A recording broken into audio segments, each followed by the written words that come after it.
Before we start today's show, a warning. We'll be talking about mental health and suicide. If you or someone you know needs help, please call the Suicide and Crisis Lifeline at 988. And now, here's the show. Mike Cross Barnett wants people to remember his wife, Caitlyn, in a few ways. She was someone who was constantly making things for their 3 kids, for her friends, and for her colleagues. A lot of the people she knows have something that she knitted for them, usually a hat, occasionally a scarf, on very rare occasions, a pair of socks. She hated to knit socks because they take a long time and it's kind of difficult.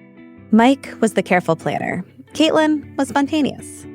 I didn't know that you could stay in a hotel without making a reservation ahead of time. And Caitlyn didn't know about making reservations. And she really cared about people, even people she'd never met. That's why she dedicated her life to helping other people, first as a teacher for many years, but then later on as a public health researcher, because she determined that that was, the way that she could best reach and touch and help the greatest number of people. In 2012, Caitlyn joined the Center for Medicare and Medicaid Innovation in Baltimore.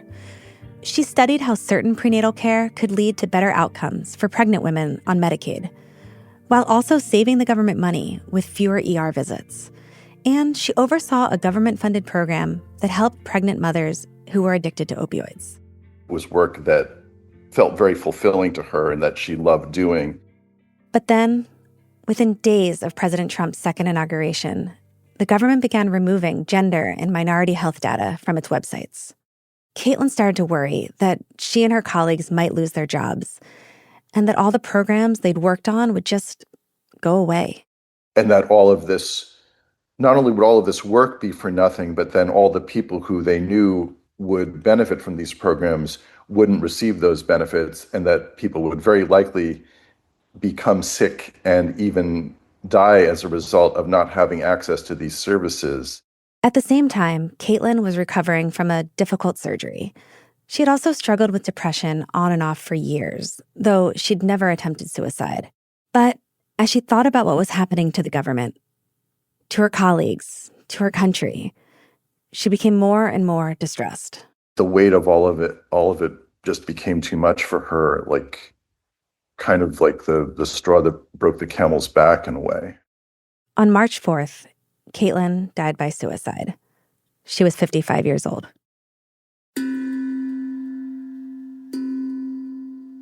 From the newsroom of The Washington Post, this is Post Reports Weekend. I'm Colby Ickowitz. It's Saturday, June 7th.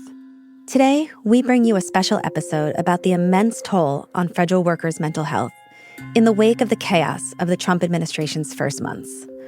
Our colleague William Won has been reporting on what it's been like for the many workers who have lost their jobs and the workers who remain at beleaguered agencies.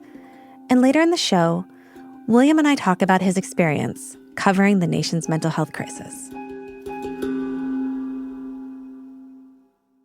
William, I've been so moved by your work over the last couple of years, so thank you so much for being here.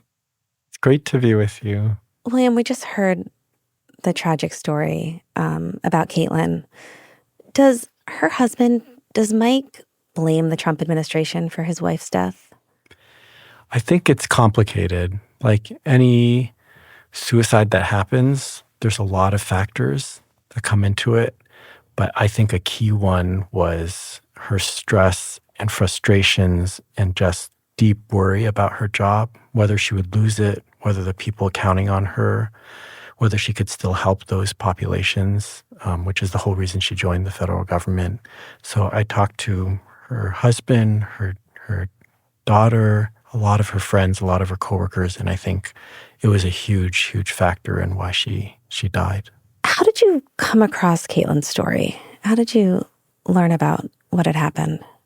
Yeah, so when the mass firing started, I and my reporting partner on this story, Hannah Natanson, we live and work in D.C.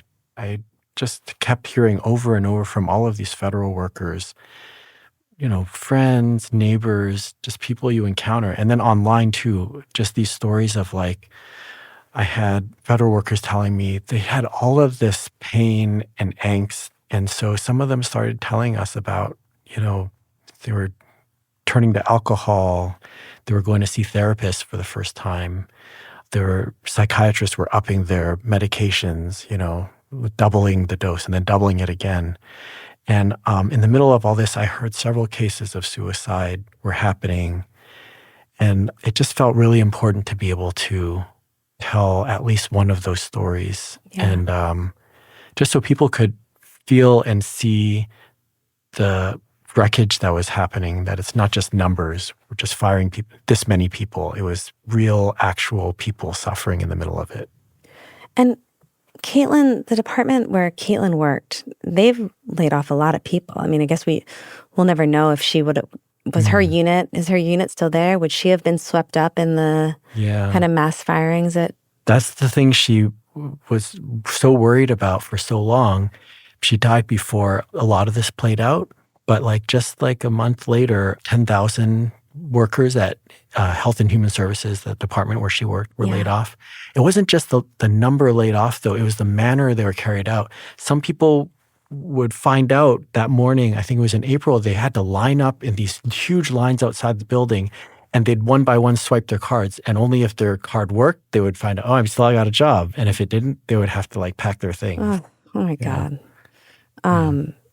Yeah, I can't. I remember seeing photos of those lines. Yeah.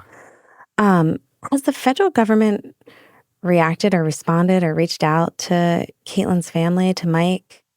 We asked Health and Human Services for a response, and they said, they gave us this written statement that their department takes any loss of life or distress seriously.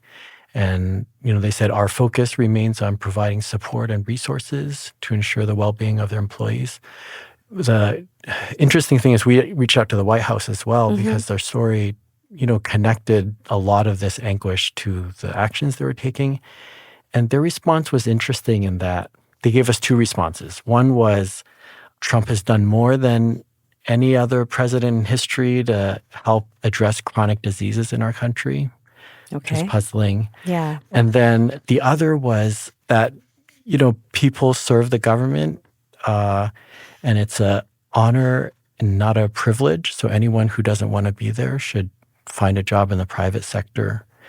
And then there was one other response we asked them for. There was this one quote from a Trump official that really shocked a lot of federal workers. He said that, this is Trump's budget director, told people in a speech that he wanted to put people in trauma. And we asked the White House, is this really what you want to do? You want to put federal workers into trauma?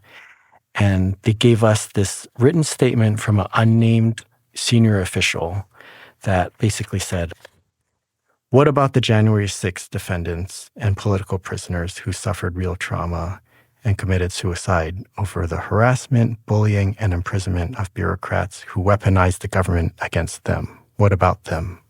Wow. And that was Office of Management and Budget Director Russell Vought, right? Who made the comment about wanting to put federal government workers, bureaucrats in trauma. Yeah, in a speech just 2 years ago, he was explaining the plan for a second Trump administration. We want the bureaucrats to be traumatically affected. We want, when they wake up in the morning, we want them to not want to go to work. Because they are increasingly viewed as the villains. We want to put them in trauma. We want to put them in trauma. And that phrase, I've talked to dozens of federal workers. Everybody knows that quote because it feels like that is part of the point. It's not just about budgets and it's not just about budget cuts. It seems like to their minds, a lot of these federal workers, cruelty is part of the plan of how they're carrying it out. Yeah, it struck me in reading your excellent story that a lot of people go into public service because they do feel like they're working towards a greater good, like they're giving back. Yeah. They could make more money in the private sector probably. But then to have Trump and people in his administration say that, federal workers are destroying the country or really speak at them in such negative terms has to make them question kind of their worth. Yeah, I think there's, people take jobs for many reasons. And so I think a lot of people look to government jobs specifically for like stability, job security. But I don't think it's naive or too idealistic to say like a lot of people in the federal government actually think they're making a difference. Like that's why they do it. They want to serve the public or serve other people. This service mindset, like a lot of them honestly could be making a lot more in the private sector. And so to have that question, like there are these quotes from Trump when he's describing federal workers that he literally comes out and says, I think, some of these people are destroying our government. They're corrupt, inept, lazy. We're removing all of the unnecessary, incompetent, and corrupt bureaucrats from the federal workforce. That's what we're doing. So to have your whole ethic and reason for being, reason for working questioned, I think it's not just like an insult. It's like a questioning of like, is this all worth it? Am I doing the right thing? Why do I work? Why do I exist? There's a lot of existential angst that comes with it. Yeah. I mean, William, something that really struck me when I was reading your story is I'm also someone who has struggled with depression my whole life. And some of the hardest mental health challenges I've faced have been related to work. Yeah. Because for a lot of people, work is your identity and work gives your life purpose. And it sounds like that was the case for Caitlyn in this recent job that she had. When you talked to other people for this story, did you also find that to be the case? Very much so. I mean, America is a very work-oriented, Washington, D.C. especially. Yeah. But like, I'll give you an example. Like I talked to a person working for Veteran Affairs. There's a very specific type of person who goes to work for VA. You are often a former, you're a veteran yourself. You want to help other people who have been through the crap you have been through, who know that. This manager, she had just been forced to fire all of these probationary workers. And she told me like, she kept having emergency meeting after emergency meeting with her psychiatrist to like up her dosage of anti-anxiety pills to the point where she was like tripling her medication. And she said like, don't people understand like we're real people going through this? We're not just like numbers on a spreadsheet. Yeah, I think like a lot of people in federal government, it brings up a lot of questions and it brings up a lot of their identity of like, they see themselves as this person. If you're a health researcher, you do that for a specific reason. If you're in VA, if you're working in research in NIH, I talked to one manager in National Institutes of Health who put it so succinctly. She had taken that job not just to help others, but also because she had struggled with bipolar disorder that was, in her family for generations. And she specifically sought out a government job to make a difference and also because it brought stability to her life. And she was telling me how the suicidal thoughts had come back in full force after years of having it, thinking she had overcome that already. And in the middle of all this, worrying about her job, worrying about return to office, like I think it was 200 miles away from where her family was. Just all of these crazy life situations the Trump administration was bringing in. She was saying that she had to come up with a safety plan with her husband, no medications in their house, no guns, putting her psychiatrist and her family on speed dial so that if the suicidal impulse came, she could immediately call them. Yeah. And so she was telling me, like, I don't think people understand, like, we are people with families who are hurting and then in the worst case dying. Like, why doesn't anyone care? And someone like her who knows what steps to put in place because they've had the experience. But in your story, you also said that there's some people that are experiencing suicidal thoughts and panic attacks. Right, for the first time. Yeah, I talked to one National Park Service worker who, on the day he was fired, was driving home, had never struggled with mental health, never seen a therapist, never been on any medication. On the way home in this rural part of Montana, passed by the only bridge in his town and stopped and found himself struggling for the first time with this thought, like, of killing himself. He called a friend, a former boss of his, who rushed to the bridge to be with him, that he didn't carry it out. And I think a lot of people are finding themselves in these very new situations in which they don't know. It's quite serious and dangerous for them. They have never experienced before and are struggling to figure a way out. And with mental health, like all of these federal workers that are being affected, but there's also the ripple effect, right? Because they have families, they have spouses, they have children. How are Caitlyn's husband and her children kind of making sense of it? How are they doing today? I think they're doing the best they can under all things considered. One thing Mike's been doing a lot is reading the messages on Caitlyn's memorial page. And he said it's been helping him just to read all the stories people have of her, their appreciation of her, even people that only kind of glancingly knew her. Here's just one of hundreds. I was very privileged to work with Caitlyn at CMMI on the maternal opioid model. Caitlyn has been in my thoughts since I heard of her passing. She was so brilliant and so generous with her knowledge. Caitlyn was also spectacularly warm and kind. One day I mentioned to her that I wanted to crochet a hat for my cousin's baby.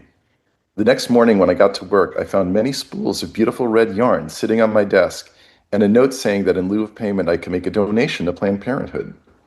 Her passing is such a loss, but she truly made such an impact. Thinking of Caitlyn inspires one to do good, work hard, and be kind. I am holding your family in the light.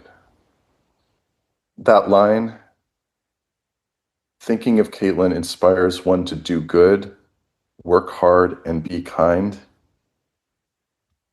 is an incredibly succinct way of saying everything I've been saying and thinking about Caitlyn today and for the last 3 months.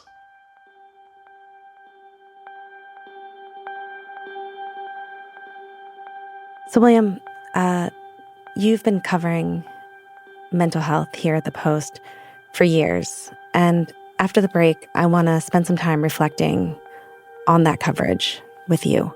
That'd be great. We'll be right back.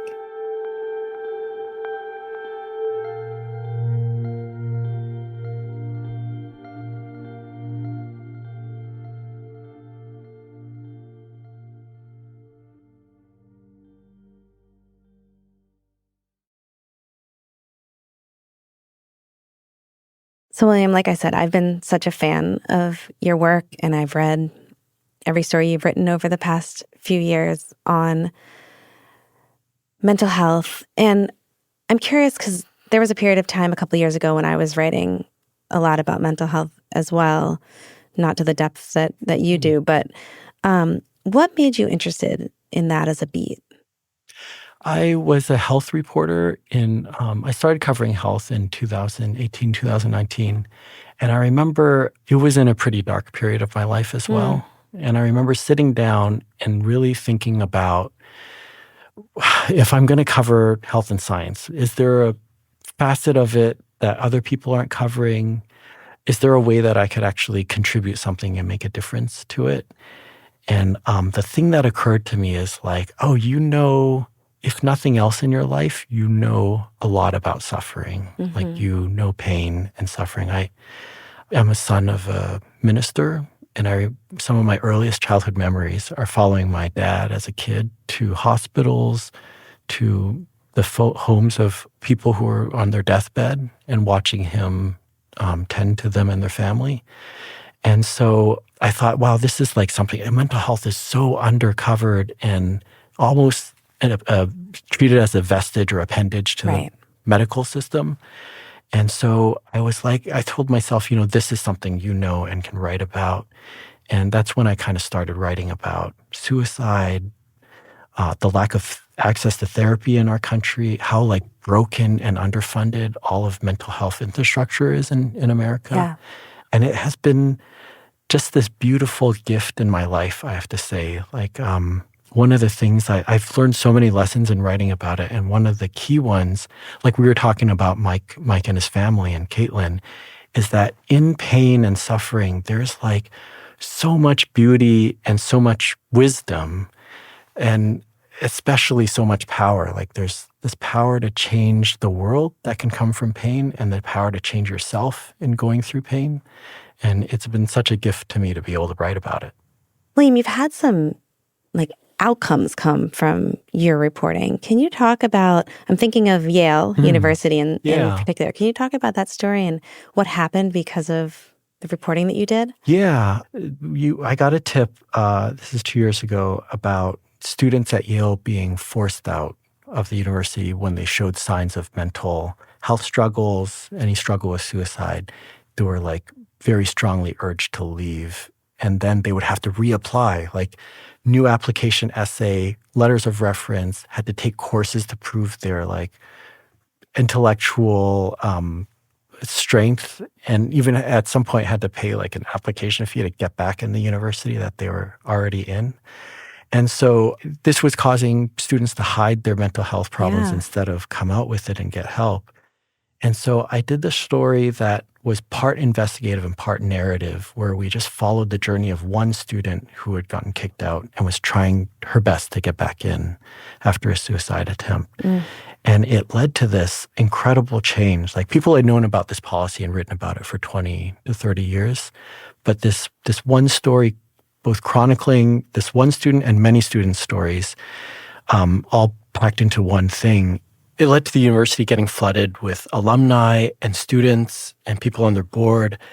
And the Yale University president had to come out with this letter that both condemned our story, but also said at the same time, you know, the university is going to change a whole bunch of things. They're going to add a new counseling center, add many more therapists.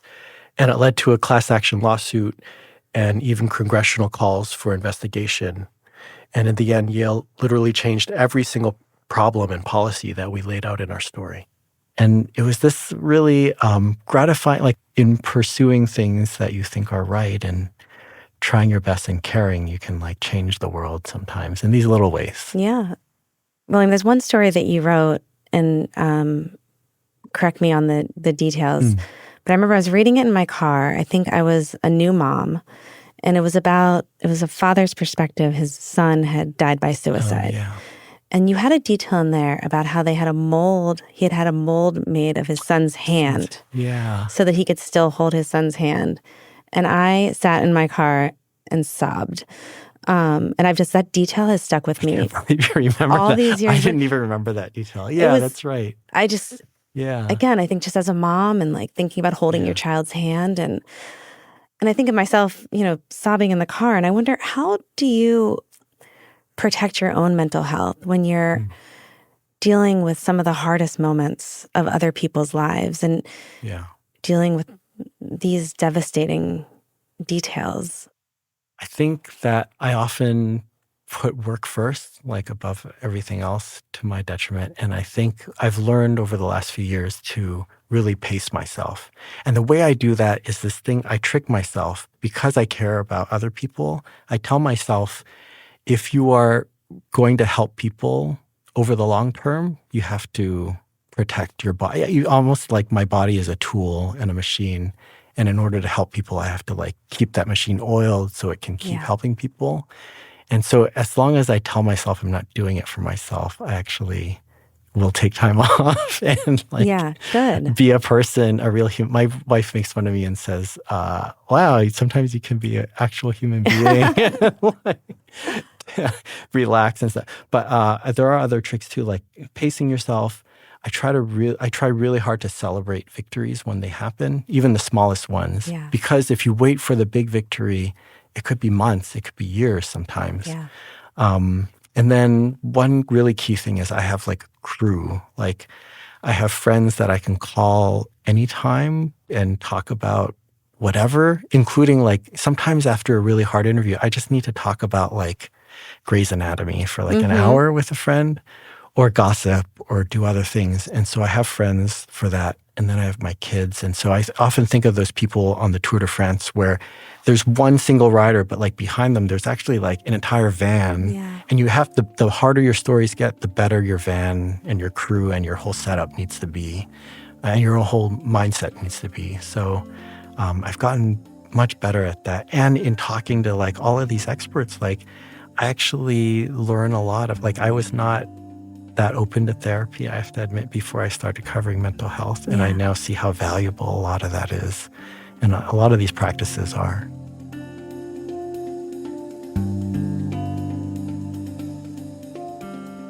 William, thank you so much for not only being here, but for all the work you've done on this subject. That's great. This is one of the best interviews I had. Oh, I love talking to you.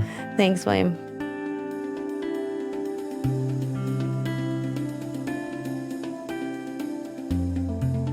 William One is an investigative reporter for The Post focused on health. If you or a loved one is struggling, please call the Suicide and Crisis Lifeline at 988. That's it for Post Reports. Thanks for listening. This episode was produced by Rennie Sternofsky. It was edited by Maggie Penman. It was mixed by Sean Carter. Thank you to David Fallis and Karen Pensiero. If you have an investigative story for William about health, you can send him a tip at william.one, that's WAN, at washpost.com. I'm Colby Ickowitz. Have a great rest of your weekend, and we'll be back on Monday with more stories from the Washington Post.